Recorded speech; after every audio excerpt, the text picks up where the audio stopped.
No passado chamava-se Lovet's Grove. E antes que nós nos chamássemos adventistas, o casal White foi ao estado de Ohio. E eles queriam visitar ali famílias guardadoras do sábado. Eles passaram o final de semana visitando cerca de 40 famílias. E nos dias 13 e 14 de março de 1858, eles celebraram o sábado junto com essas 40 famílias. E ali reunidas numa schoolhouse, eles passaram um alegre sábado. Nós não nos chamávamos ainda adventistas do sétimo dia. Esse nome só chegou no início da década de 1860. Naquele sábado, faleceu um garoto de apenas 5 anos de idade. E então o pastor Tiago White foi convidado para celebrar o funeral de William Avery. E eles ficaram para o domingo. E no domingo, o pastor Tiago White fez o seu sermão. E após terminar, ele perguntou se Ellen, sua esposa, queria dirigir algumas palavras aos enlutados. Ellen disse que sim, mas quando ela começou a falar, ela foi tomada em visão. E essa visão durou cerca de 2 horas. Você consegue imaginar no meio de uma cerimônia fúnebre, a profetisa em visão, e agora todos têm que esperar terminar a visão para dar prosseguimento à cerimônia? Pareceu algo bem inconveniente. E Tiago White tentou explicar o que estava acontecendo, como funcionavam as visões. E de fato as pessoas foram embora naquela tarde de domingo, dizendo uma coisa: hoje vimos coisas estranhas. No dia seguinte, na segunda-feira, a família Tillotson levou o casal White até uma pequena estação ferroviária na cidade de Fremont. E ali eles pegaram um trem em direção a Jackson, no estado de Michigan, aonde fariam uma parada e depois seguiriam mais 80 quilômetros para Battle Creek. Dentro do trem, Ellen G. White teve tempo para conversar com Tiago a respeito do que ela vira durante a visão no dia anterior. O Dr. Roger Kuhn, em sua obra, diz que nesse trem havia um passageiro invisível, não pagante, que prestava muita atenção na história: Satanás. E quando Satanás ouviu as palavras de Ellen a respeito da visão, era uma descrição da origem do pecado no universo, do grande conflito ao longo da história e de como ele vai terminar. E quando o diabo percebeu que toda a sua estratégia seria revelada nas visões que Deus havia concedido a esta mulher, na ocasião com cerca de 30 anos, Ellen G. White, o diabo se propôs a não deixar que a visão fosse divulgada. E quando o casal chegou na casa dos amigos Dan e Abigail Palmer, em Jackson, não está funcionando para mim, passe por favor o próximo slide. Quando eles chegaram na casa de Dan e Abigail Palmer, em Jackson, Ellen G. White foi acometida de uma paralisia. E posteriormente ela escreveu: uma sensação estranha e fria atingiu meu coração. Passou pela minha cabeça, desceu pelo meu lado direito. E por um tempo fiquei insensível, mas fui despertada pela voz de sincera oração. Tentei usar meu braço e membro esquerdos, mas eles eram perfeitamente inúteis. E ela ficou tão abatida que achou que seria seu fim. Achou que morreria a 80 quilômetros de casa. Achou que nunca mais veria seus filhos.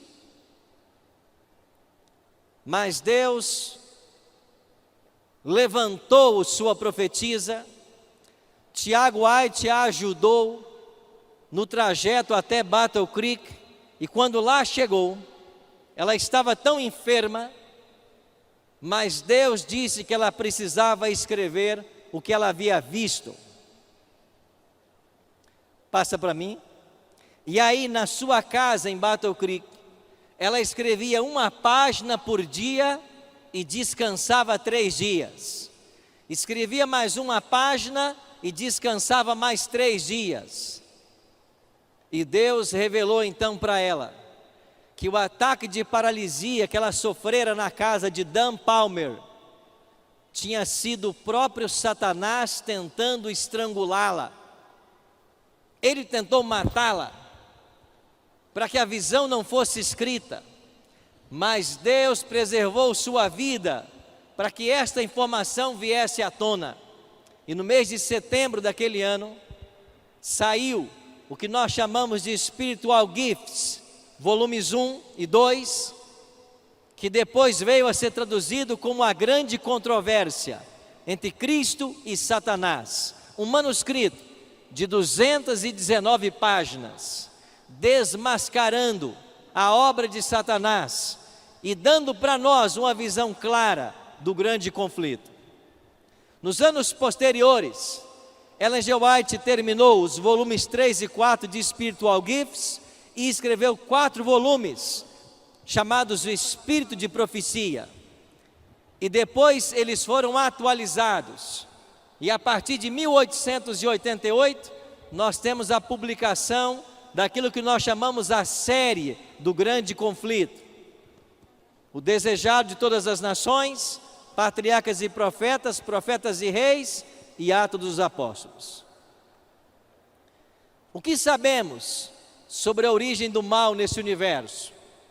Nós temos que recorrer aos profetas Isaías e Ezequiel. Lá nós temos um vislumbre de como o mal chegou em nosso universo.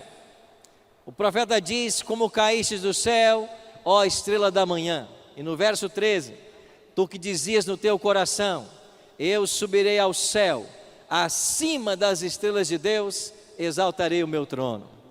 Apocalipse diz que por causa dessas pretensões no coração desse anjo, houve uma batalha no céu. E Lúcifer foi expulso, e ele arrastou consigo a terça parte dos anjos de Deus. Ellen G. White amplia um pouco a visão, e ela diz que Deus, em sua grande misericórdia, suportou longamente a Satanás. Reiteradas vezes lhe foi oferecido perdão, sob a condição de que se arrependesse e se submetesse, mas ele jamais aceitou. E ela diz ainda: havendo perdido sua posição nas cortes celestiais, Satanás ainda solicitou para ser readmitido no céu, mas Cristo lhe disse que isso seria impossível.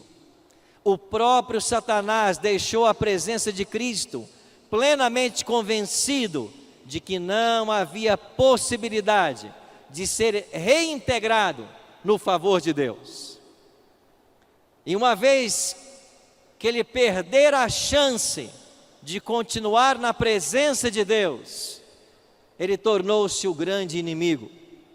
E a partir daí, a sua estratégia foi revelada. E o que nós sabemos sobre a sua estratégia ao longo da história? Apocalipse 12 diz: ai da terra e do mar, porque o diabo desceu até vós, sabendo que pouco tempo lhe resta. E a estratégia do diabo hoje é trabalhar com opostos. Ou ele procura levar as pessoas à satisfação e ao prazer, e como resultado disto, nós temos uma sociedade hedonista, que vive apenas pela busca do prazer. Se me dá prazer, isto eu quero. E ele mantém muitos aí, ludibriados pelo prazer, pela aventura. Mas ele leva para um outro extremo. Ele traz tragédias, catástrofes, misérias. E ele mantém outros cativos do sofrimento. E a religião, que deveria ser um norte para todos nós, a igreja, que deveria estar para orientar as pessoas dentro desse grande conflito, acaba tornando-se uma verdadeira Babilônia. E cada igreja aponta numa direção, cada igreja dá uma versão, cada igreja apresenta a sua versão para o fim. Oxford listou recentemente 34 mil religiões cristãs. E é por isso que você está aqui nessa manhã. Porque nós, como igreja adventista, não somos mais uma igreja.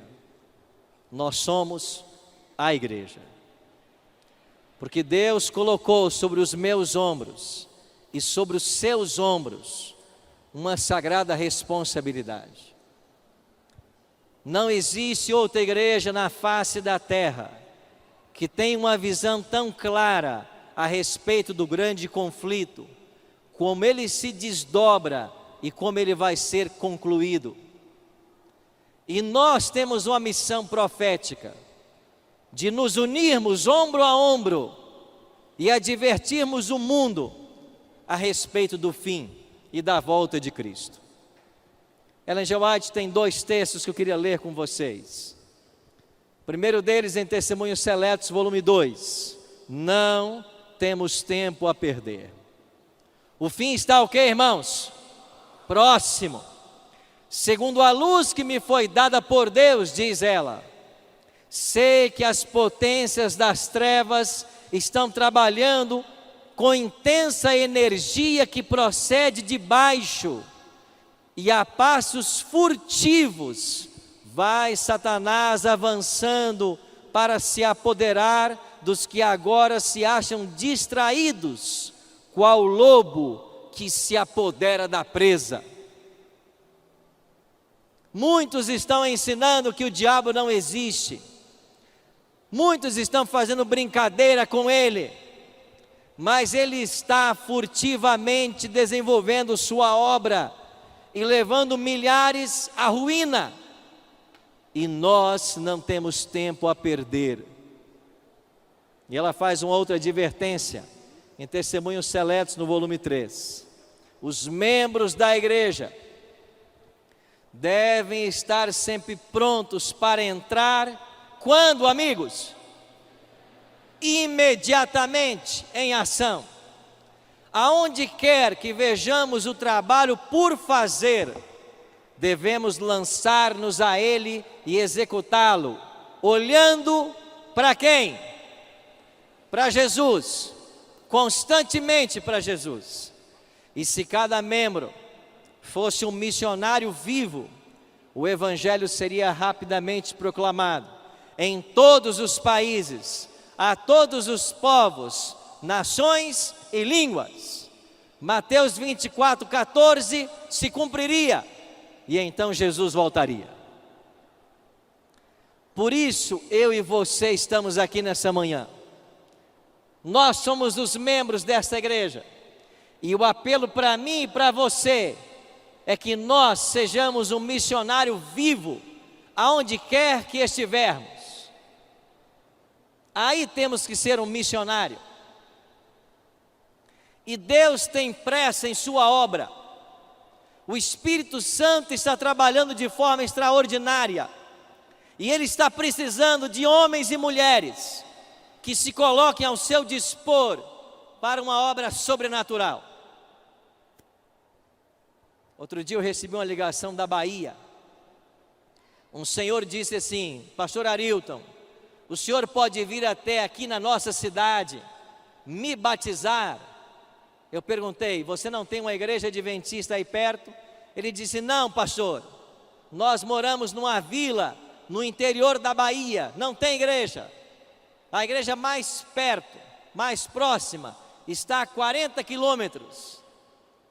Nós começamos a assistir a Novo Tempo. Eu e minha família tomamos a decisão. Nós queremos ser adventistas. O senhor pode vir batizar? Eu disse: amigo, nós temos uma agenda muito lotada. O senhor e a família querem ser batizados? Quantos vocês são? Ele disse: 25. Eu pensei assim: eu acho que apareceu uma vaga na minha agenda. Vocês são 25? Irmãos, eu não pude batizá-los, mas um outro pastor foi. E sabe quantas pessoas o pastor batizou? 33. E eles, a família, construíram a igreja adventista do local.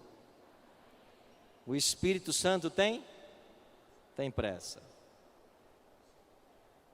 Ele está esperando homens e mulheres se levantarem, se colocarem disponíveis para que Ele possa usar.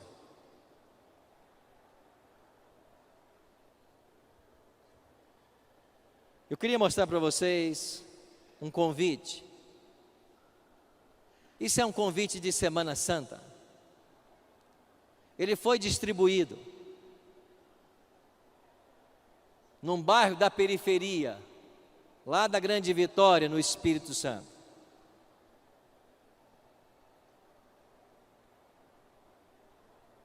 E esse convite chegou na mão de um garoto de 13 anos. Eu me lembro como se fosse hoje. Era um domingo à noite. Eu estava em casa, estava chovendo, e eu assistia Os Trapalhões, que era um programa que eu gostava. Esse convite chegou na minha mão. Alguém disse: hoje começa um programa especial aqui no bairro, a respeito da vida de Cristo. E embaixo do convite estava escrito: a vida em sua morte. Eu disse: eu não vou, está chovendo muito, estou vendo meu programa favorito. Mas eu fiquei olhando para aquele convite e algo tocou meu coração. E eu deixei a minha casa, enfrentei uma rua que já estava alagada e fui para um salão. E lá eu encontrei um médico, ancião dessa igreja, que mesmo tendo uma agenda muito concorrida, separava tempo para falar do amor de Cristo. Seu nome, Dr. Emanuel Ruela. E esse homem alto, um pouco corcunda, falava do amor de Deus como eu jamais tinha ouvido. E todas as noites ele foi cativando meu coração. Eu fiz um estudo completo com eles, chamado Encontro com a Vida. E quando foi em setembro daquele ano, eu me batizei e aceitei a Cristo como meu Salvador. O evangelismo desse médico, ancião de igreja, durou 60 noites. Mas nas 60 noites, ele levou o batismo apenas um garoto de 13 anos. Muitos olharam e disseram: o evangelismo de Dr. Emanuel Ruela esse ano foi um fracasso. 60 noites e batizou um garoto. Mas esse garoto era eu. E graças ao seu trabalho, eu não tive o destino que tiveram meus amigos de infância. Todos morreram nas drogas. Todos. Você não tem ideia do quanto o seu trabalho é precioso. Você não tem ideia de quanto é valoroso cada sermão que você faz. cada estudo, cada evangelismo. E mesmo tendo se passado mais de 30 anos, eu guardo esse convite comigo até hoje. Porque há mais de 30 anos, eu recebi um convite da Igreja Adventista. Graças a esse folheto, a esse papel, eu pude ter a minha oportunidade, a minha experiência com Jesus. Você foi chamado aqui hoje para fazer uma obra excelente. Nós, pastores, até recebemos para fazer isso. Você não. Mas Deus um dia vai recompensar você. Nós não podemos. A igreja não vai poder nunca recompensar você pelo que você faz. Você podia estar com a sua família, podia estar no lazer, podia ter viajado, mas nesse domingo, você veio aqui para esse local, porque Deus tem um plano especial na sua vida. Ele quer usar você, e só a eternidade vai revelar os frutos do seu trabalho. Por isso, se prepare, porque vai ser um domingo muito especial. E se nós nos colocarmos à disposição de Deus e de seu Espírito, nós veremos milagres acontecerem. E enquanto ela viajava para Jackson, Michigan, voltando para casa, ela contou em um trem a visão para Tiago White. E quando eles chegaram em Jackson, na casa de Dan e Abigail Palmer, o diabo tentou matar Ellen G. White. Ele não queria que a visão fosse revelada. Pode passar? Mas Deus levou avante o seu projeto e ajudou a profetisa a escrever 219 páginas com muita dificuldade, que depois veio a ser a série Grande Conflito que nós conhecemos. Prezo mais o livro Grande Conflito do que a prata e o ouro, e desejo grandemente que seja apresentado ao povo. E enquanto escrevia o manuscrito de O Grande Conflito, eu me sentia muitas vezes consciente da presença dos anjos de Deus. Pode passar. Ellen G. White narra em detalhes singulares todo o conflito que se originou no céu e a expulsão de Lúcifer de lá. Em uma ocasião eu fui chamado para um debate numa rádio e eu estava falando a respeito da veracidade do dom profético. E ali havia mais 3 pastores e um deles disse assim para mim, com um grande conflito nas mãos: Pastor Arilton, se essa mulher é profetisa, me explica então o que ela está escrevendo aqui. E ele leu partes do Grande Conflito que dava detalhes a respeito da expulsão de Lúcifer no céu. E depois ele se voltou para mim e perguntou: aonde está mesmo isso na Bíblia, pastor? Se ela escreve além do que está na Bíblia, ela não é uma falsa profetisa? Irmãos, há momentos difíceis, né? Mas o Espírito Santo sempre está aí para nos ajudar. E na mesma hora me veio a resposta. E eu disse para ele assim: Ellen G. White escreveu algo que não está na Bíblia. E ela pode fazê-lo porque ela é uma profetisa. Porque só o profeta pode dar uma informação que não está na Bíblia. Agora, se você me provar que ela é uma falsa profetisa, eu dou o braço a torcer. Você pode? E ali nós passamos os testes de um verdadeiro profeta, e ele entendeu que por ela ser profetisa, ela pode trazer detalhes que a Bíblia não traz. E Ellen G. White traz detalhes. Essa rebelião que começou no céu, pode passar, foi para o Éden. E você sabe que o diabo conseguiu enganar Adão e Eva. E então Deus ali mesmo fez uma promessa. Em Gênesis 3,15 aparece essa promessa: Gênesis 3,15 é conhecido como proto-evangelho. Deus disse assim: haverá inimizade entre a mulher, Eva, e a serpente, o descendente da mulher e a serpente. E essa profecia cumpriu-se com a vinda de Cristo. Interessante que quando Adão e Eva têm o seu primeiro filho, Gênesis 4:1 vai dizer, vai registrar palavras de Eva: adquirir um varão com o auxílio do Senhor. Assim traduziu-se o português, mas no original hebraico não está assim. O hebraico diz: adquirir um varão, o Senhor. Eva esperava que Caim fosse o Messias, mas a história mostrou que não era.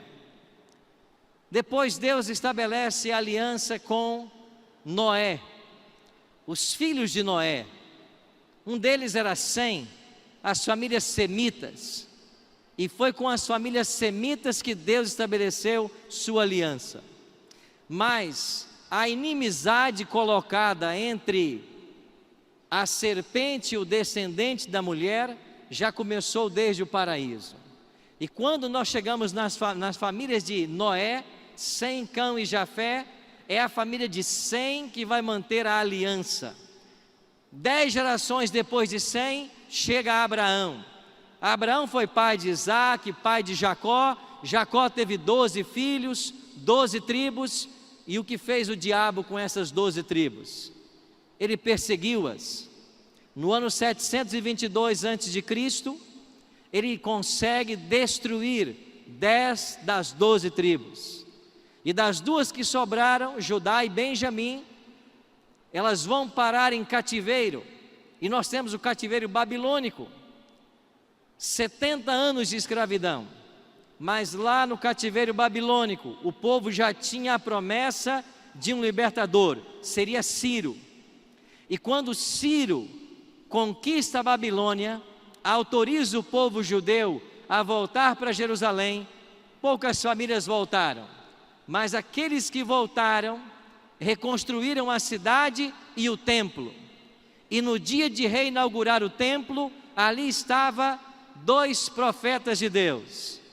Um deles, Ageu, e no capítulo 2, versos 8 e 9, Ageu declarou: vocês estão tristes, porque esta casa reformada em nada se compara ao templo de Salomão, mas a glória desta última casa será maior do que a primeira, porque nela vai pisar o desejado de todas as nações. E vindo à plenitude dos tempos, Jesus veio. E em Mateus 24:1, quando ele entra no templo, se cumpre a promessa de Ageu. E desde o nascimento, o diabo tentou matar a Cristo. Através de Herodes, mandou que as crianças fossem assassinadas.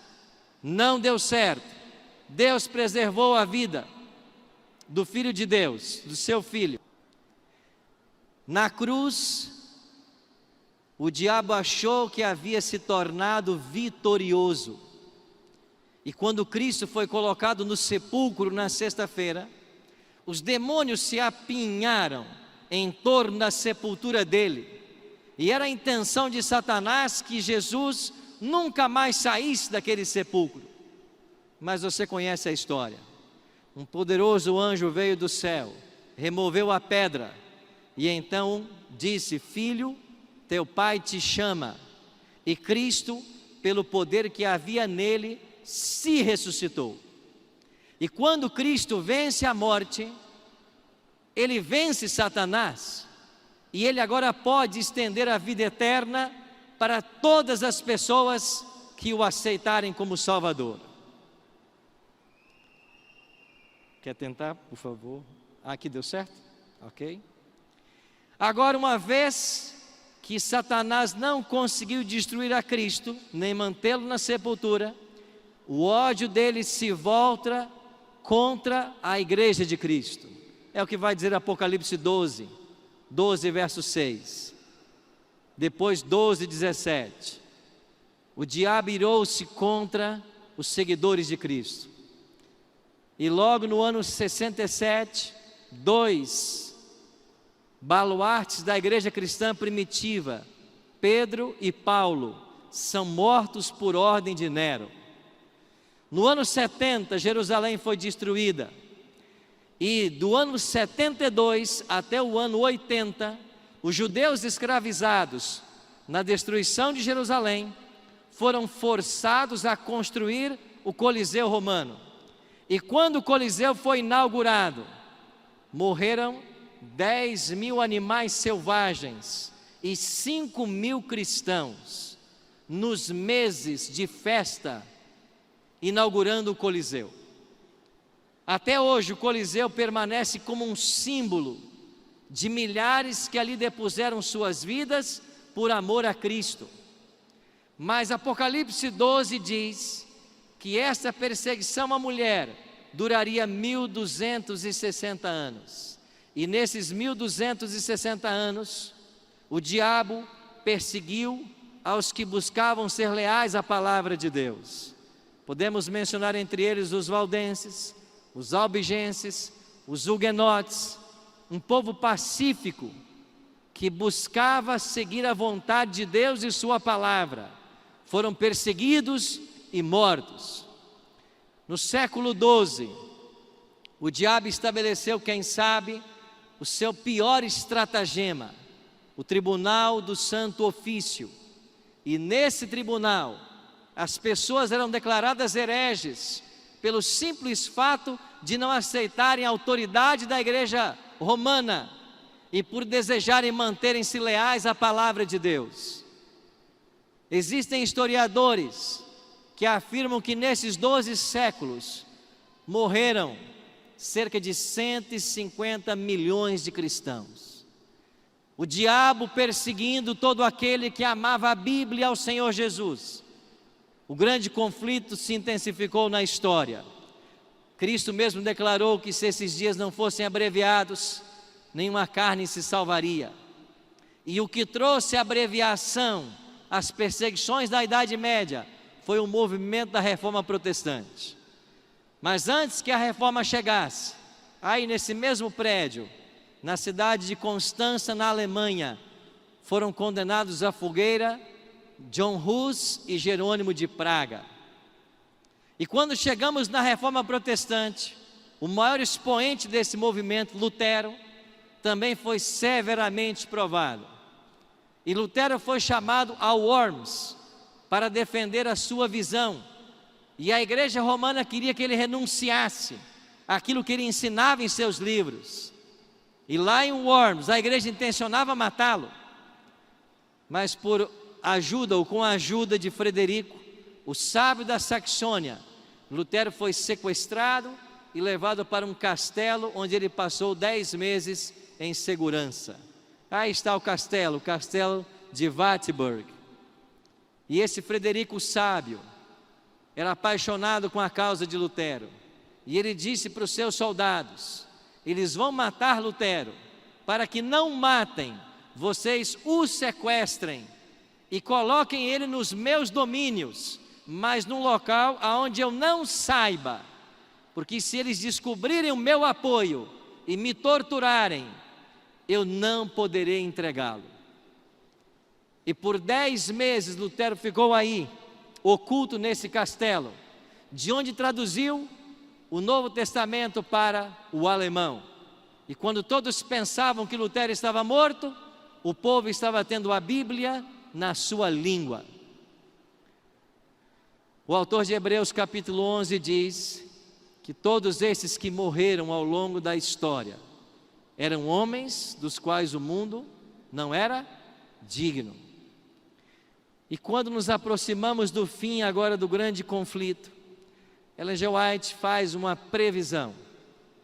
No grande conflito, na página 48, ela escreveu: haja um reavivamento da fé e do poder da igreja primitiva, e o espírito de opressão reviverá, reacendendo-se as fogueiras da perseguição. Amigos, o que está diante de nós nesse grande conflito? Deus vai levantar dentro dessa igreja um tremendo movimento, que vai ser liderado pela chuva serôdia. Sinais maiores que os apóstolos fizeram voltarão a acontecer.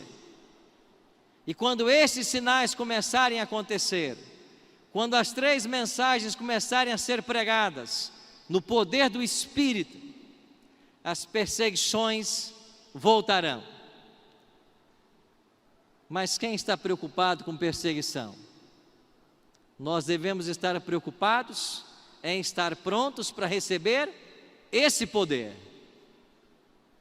Porque finalmente, quando concluir-se a história humana, todo ser humano vai ser possuído por um Espírito. E aqueles que não forem possuídos pelo Espírito Santo, na chuva serôdia, serão possuídos pelos espíritos demoníacos.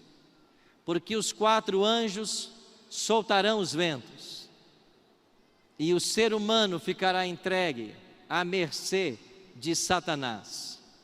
E Satanás fará com estes agora, sem a proteção divina, o que bem lhe entender. E eu fico pensando, se num tempo onde o Espírito atua como hoje, nós testemunhamos as maiores atrocidades acontecerem, o que vai acontecer quando o Espírito finalmente se retirar da terra? Por isso são solenes os momentos que nós, como igreja, estamos vivendo. E eu e você precisamos nos preparar para esse momento.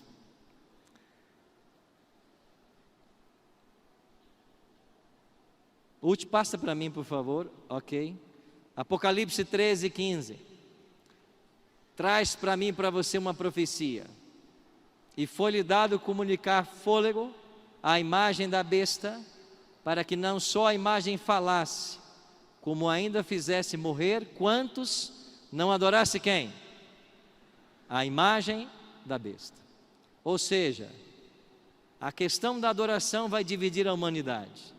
E aqueles que não aceitarem adorar a besta, finalmente serão declarados dignos de morte. Mas eu e você não precisamos nos preocupar com nada disso. Olha o que escreveu Ellen G. White nesse livro extraordinário, Grande Conflito.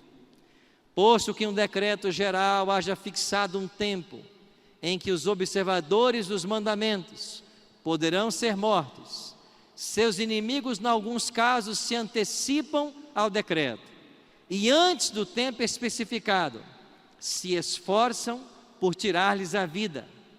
Mas ninguém, amém? Ninguém pode passar através dos poderosos guardas estacionados ao redor de toda a alma fiel.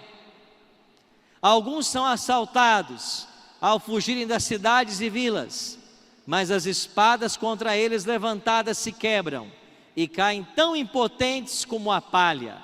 Outros são defendidos por anjos sob a forma de guerreiros. Cumprir-se-á a promessa do salmista: 1000 cairão ao teu lado, 10.000 à tua direita, mas tu não serás atingido. Eu estava num sábado à noite em São Paulo ajudando o pastor Elias, ou pastor Abdala, no evangelismo. E antes que começasse o programa, uma família me procurou e eles queriam contar uma história. A esposa não conseguiu falar porque estava emocionada, e eu disse: vem depois do evento. E depois do evento eles vieram.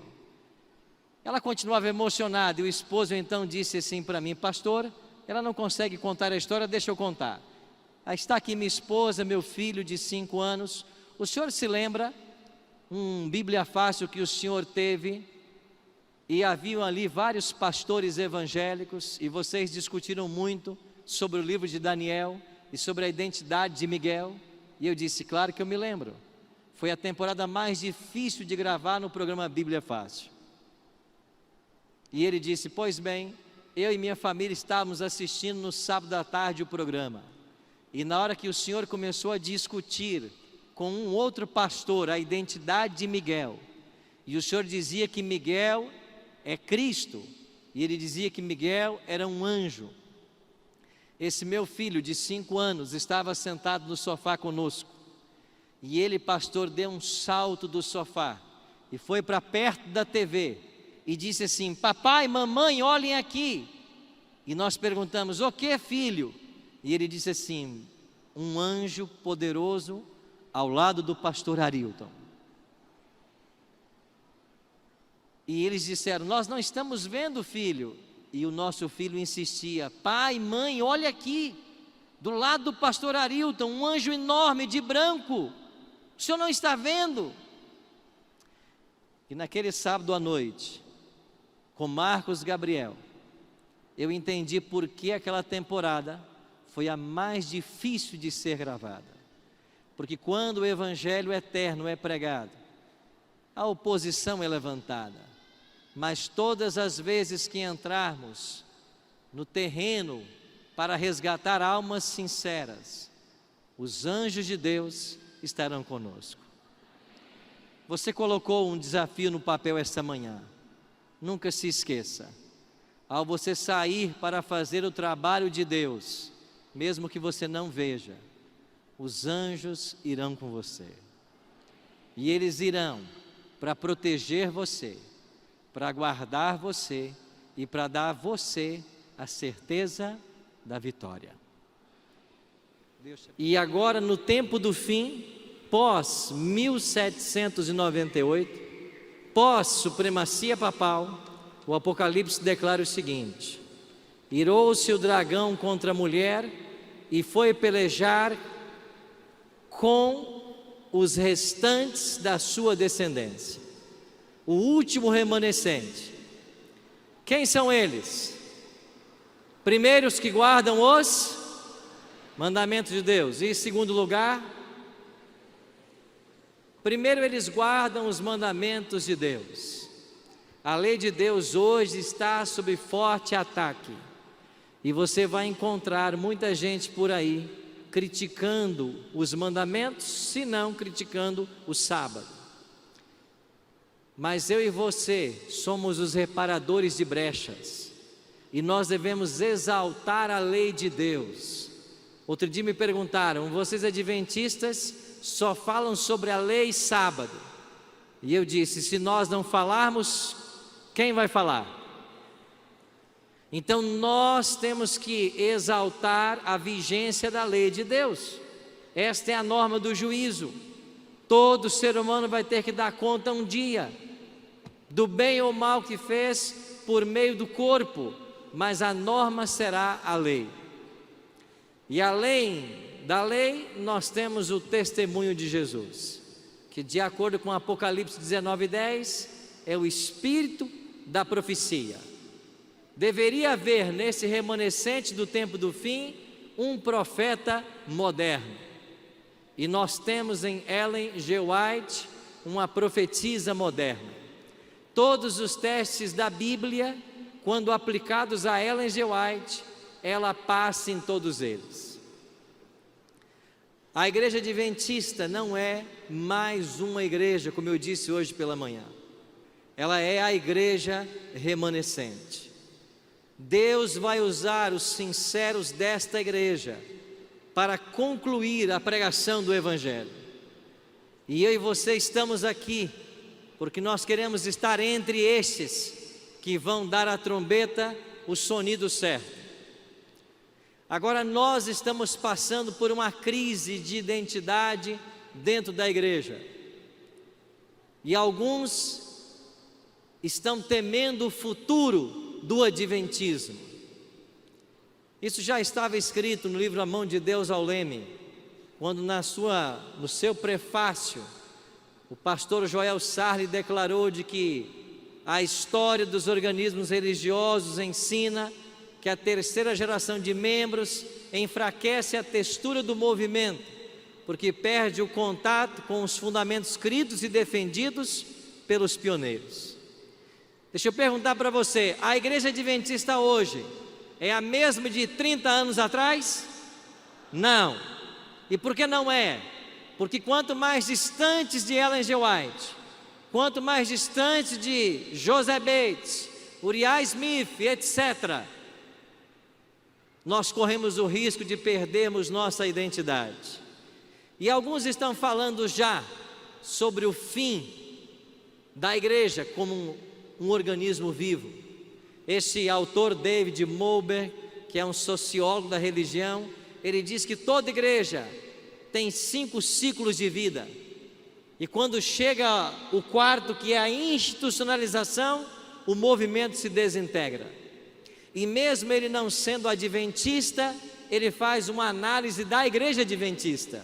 E ele diz assim: os adventistas passaram por sua organização incipiente de 1844 a 1863.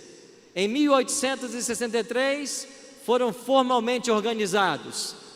1900, eficiência máxima, quando todas as instituições estavam a serviço da missão.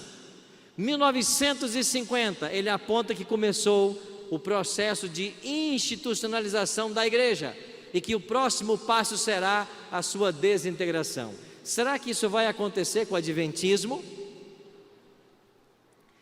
Há autores mesmo dentro da igreja falando sobre este perigo.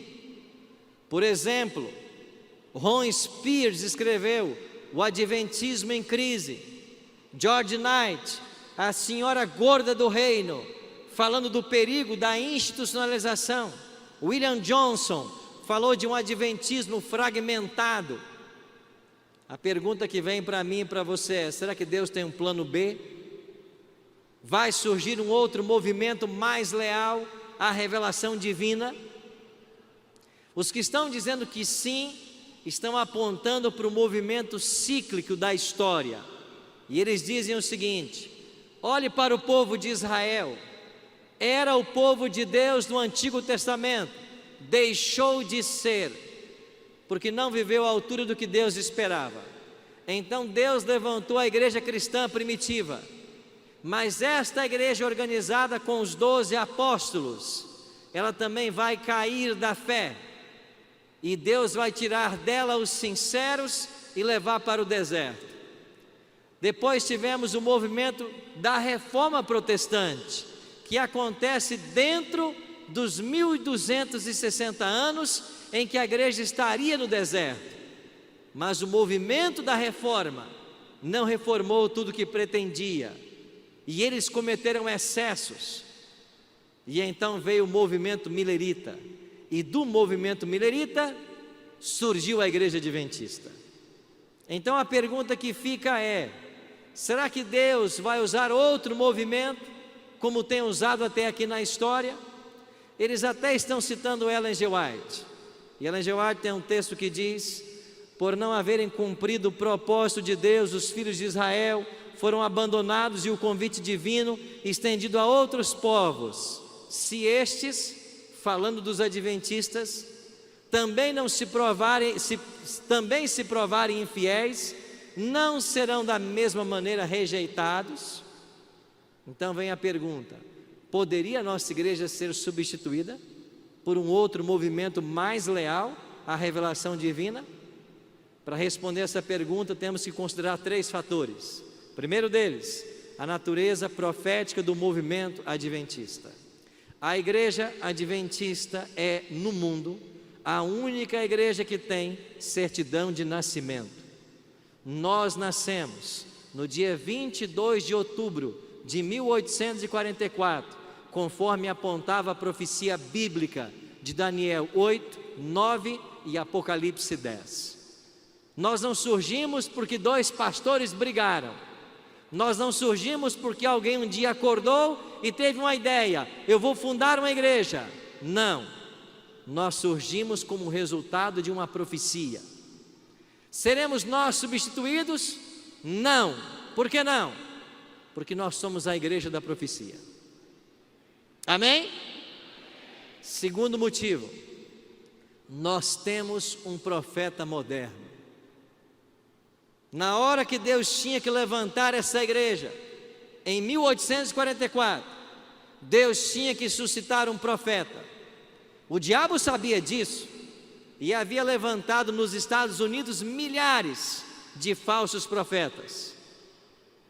Deus então chamou Reis em Foz, finalmente ele não aceitou. Deus chamou William Foy, finalmente ele não aceitou. E então Deus chamou Ellen Golden Armor. E esta mulher dedicou 70 anos de sua vida a esse ministério profético. Legou a esta igreja 100.000 páginas manuscritas. Eles não estão no mesmo pé de igualdade que a Bíblia. A igreja adventista não tem doutrina fundamentada em Ellen G. White, mas os conselhos que ela deixou para mim e para você são conselhos divinos que devem ser seguidos. Essa mulher, com muita dificuldade, cumpriu o plano de Deus para a vida dela. Eu me lembro numa ocasião em que ela reclamou com Deus e ela disse: eu não pratico o que eu escrevo, eu estou sendo incoerente, eu viajo muito e meus filhos ficam na mão de outras mulheres. E Deus levava tão a sério o ministério dessa mulher que Deus disse assim para ela: se o problema são os filhos, eu vou tirá-los todos. Ela disse: não, eu vou continuar viajando. Mas você entende como Deus encarava o ministério dessa mulher? E o que eu acho engraçado é que, vez por outra, se levanta alguém dentro da igreja criticando, dizendo não crer no que ela escreveu.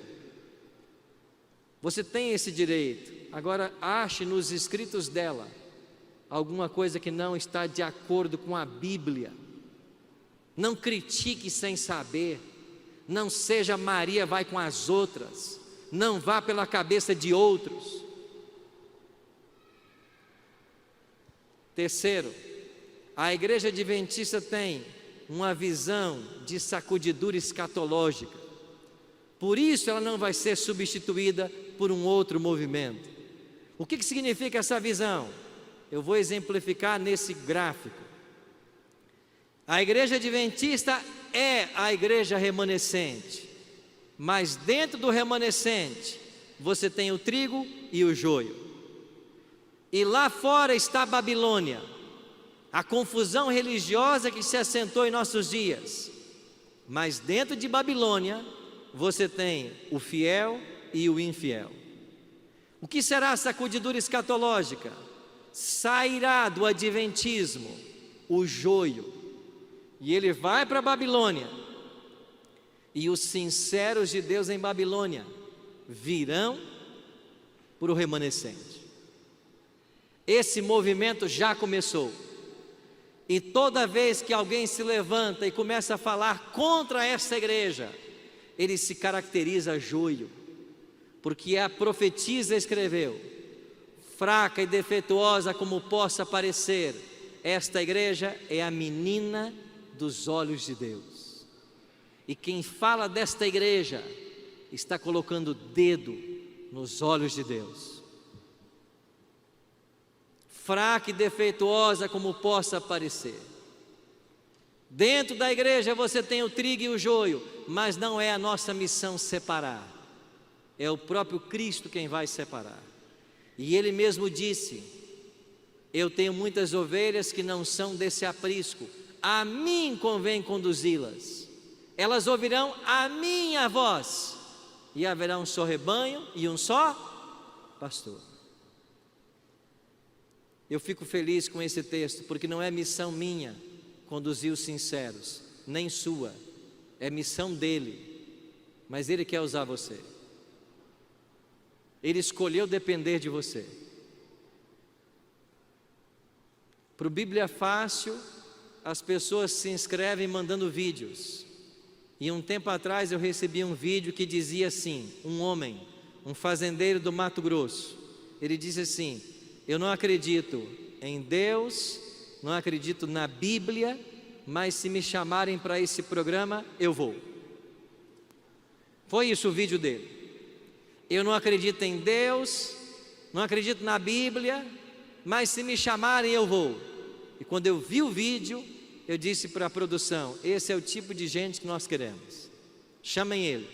E ele veio, chegou no domingo aqui no Cevisa, Segunda-feira começaram as gravações, ele nem comentava nada. Terça-feira, indiferente. E eu tentei me aproximar um pouco dele, nas caminhadas, nas refeições.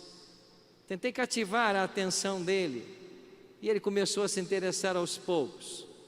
Na quarta-feira, já participou um pouco no programa, fazendo algumas perguntas. Quando foi na quinta de manhã, quando eu me assentei na mesa para tomar o desjejum no Cevisa, ele chegou e disse: pastor, eu posso me assentar com o senhor? Eu disse: claro. E ele se assentou e disse: pastor, posso te dizer algo? Eu disse: pode. De ontem para cá, eu sou um novo homem. O senhor é um novo homem? Por quê? Porque eu acredito em Deus. E por que o senhor acredita em Deus?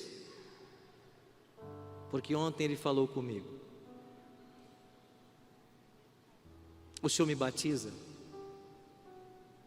Eu disse: claro. Você quer ir para a missão? Não é obra sua converter as pessoas, mas ele escolheu depender de você. E se você não for, nada vai acontecer. As pessoas que Deus queria alcançar através de você, elas não serão alcançadas. Eu queria contar uma outra história para você. Este foi um grupo do Bíblia Fácil, que nós gravamos há algum tempo atrás. E quando eu fiz o apelo para o batismo, vários ficaram de pé. Eu orei com eles. E quando terminou a gravação, apagaram-se as luzes. Eu vim desmontar o meu equipamento. E 4 jovens dessa foto se aproximaram e disseram assim: pastor, nós queremos ser batizados. Eu disse: eu sei, eu vi vocês de pé. Não, pastor, a gente quer é agora. Eu disse: olha, agora eu não posso batizar vocês.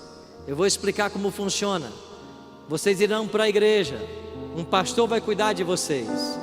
Vocês receberão estudos que eu não toquei aqui. Vocês vão começar a frequentar, e então vocês serão batizados. E eles foram. Eu voltei para desmontar o equipamento, e uma garota voltou e disse: pastor, eu queria ser batizada agora. Eu disse: mas você não entendeu o que eu acabei de explicar? Ela disse: pastor, o senhor não conhece a minha história. Eu disse: qual é a sua história? Pastor, eu era membro da igreja cristã por 10 anos. A minha família toda é da igreja. Me ensinaram a vida inteira que vocês são uma seita. Eu nunca conversaria com um adventista. Na nossa igreja só existe uma autoridade, é o presbítero. E quando ele fala, debaixo de revelação. Mas um dia meu esposo chegou em casa e disse: comprei um presente para você, uma antena da Sky. Aí tem vários canais de culinária, eu sei que você gosta tanto. Eu vou colocar a TV na cozinha para que você assista enquanto você prepara as refeições. Eu fiquei muito feliz com o presente, comecei a assistir. Mas pastor, eu cheguei no canal da Novo Tempo.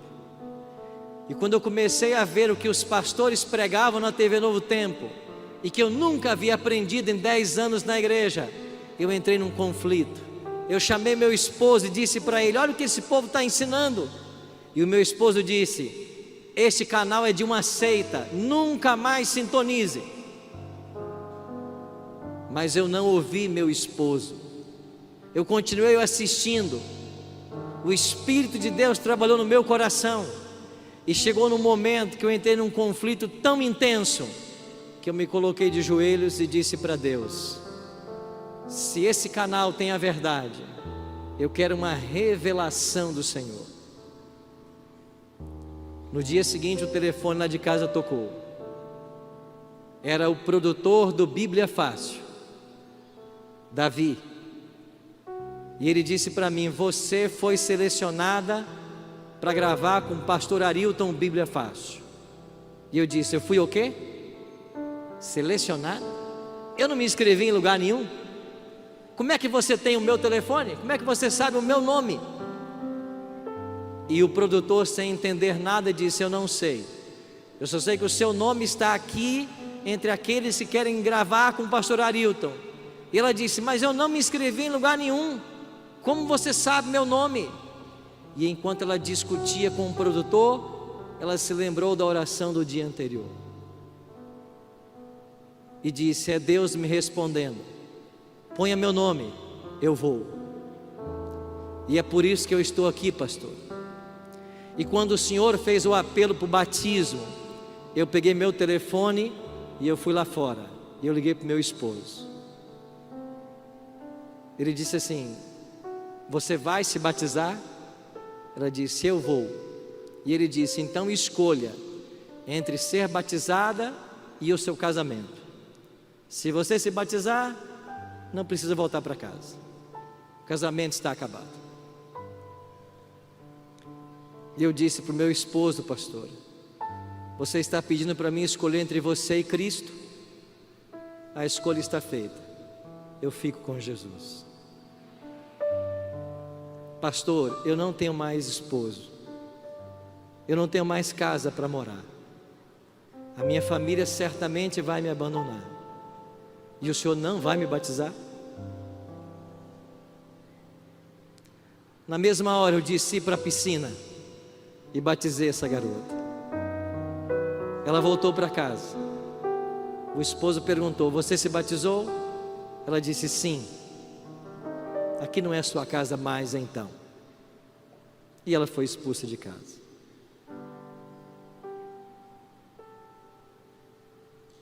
Eu queria fazer um convite.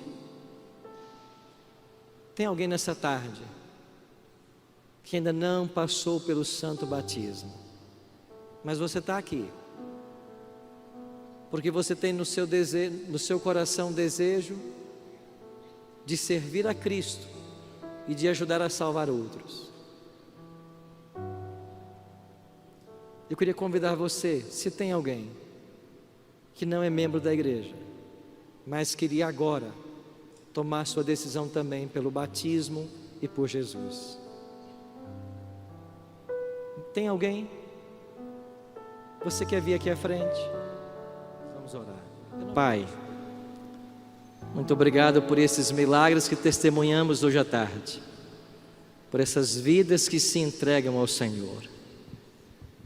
Oramos por cada um destes que aqui à frente veio, que o Senhor possa enviar dos céus poderosos anjos para guardá-los e protegê-los até o dia do seu batismo e até o dia da tua volta. Oramos por esses teus filhos e filhas que separaram todo esse dia para estarem aqui neste local. Que o teu Espírito Santo conduza cada um deles. Que o Senhor coloque em nosso caminho as pessoas que o Senhor deseja que alcancemos. E que nós, como um grande exército, unidos num só propósito, ajudemos outros a encontrarem o caminho da salvação. Abençoe a Associação Paulista Central, todos os pastores, a sua liderança, e permita que 2019 seja um ano de lindas vitórias, para a honra e glória do teu santo nome. E é em nome de Cristo que nós choramos. Amém.